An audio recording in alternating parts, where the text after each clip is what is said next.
I hope to bring some new ideas to open my brain.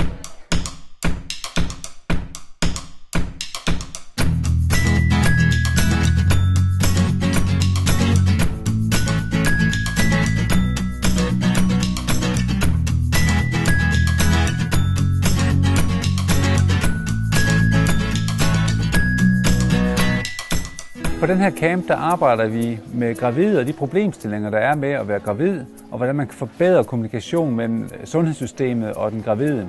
Det jeg håber på at få ud af campen, det er selvfølgelig at få mig et større socialt netværk, lære nogle nye folk at kende, og så lære at bruge en masse nye værktøjer omkring innovation og nytænkning, som jeg kan bruge senere hen, når jeg engang skal ud og have mig et arbejde.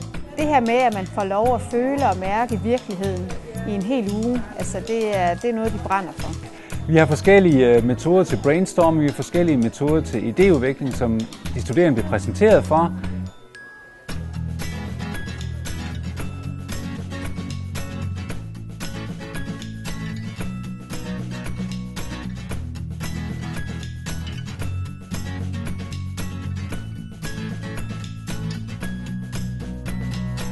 I forhold til at arbejde med gravide kvinder, der synes jeg, det er ret spændende, at det er noget, alle får ind på livet på et eller andet tidspunkt. Det er spændende, det er nyt. Altså, jeg har ingen børn, og jeg har aldrig været gravid, så for mig er det en helt ny verden at gå ind til. Men det er da meget relevant, fordi på et tidspunkt, så når vi alle sammen derhen, hvor vi forhåbentlig skal have en familie.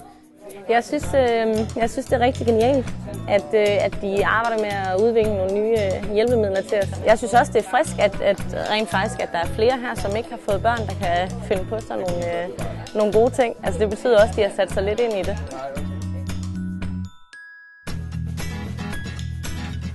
Innovation er jo fremtiden. Innovationen er blevet et vigtigt konkurrenceparameter for alle virksomheder, vi kender til. Det er et parameter, som vi brænder for at få ud blandt de unge studerende.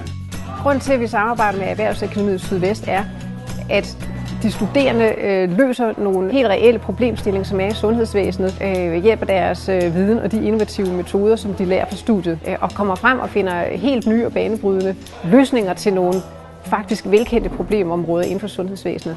Det er enormt spændende og visionært og kreativt. Altså jeg kan ikke sige noget skidt om det. Det giver en utrolig autenticitet, når der kommer en virksomhed og stiller opgaven på sådan en innovationscamp. Det er meget bedre, end hvis vi som undervisere kommer med en opgave. Vi lærer at arbejde sammen med andre nationaliteter, vi lærer at arbejde sammen med andre med andre fagområder, og vi lærer at give plads til andre folk, der måske har lidt andre kompetencer, end vi selv har.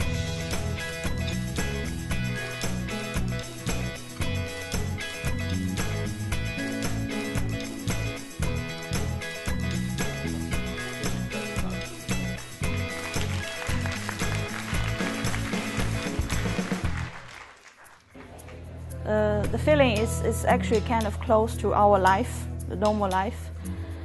I'm a woman, one day I'm going to have babies, so maybe I will bring out one product today and after a few years I can use it.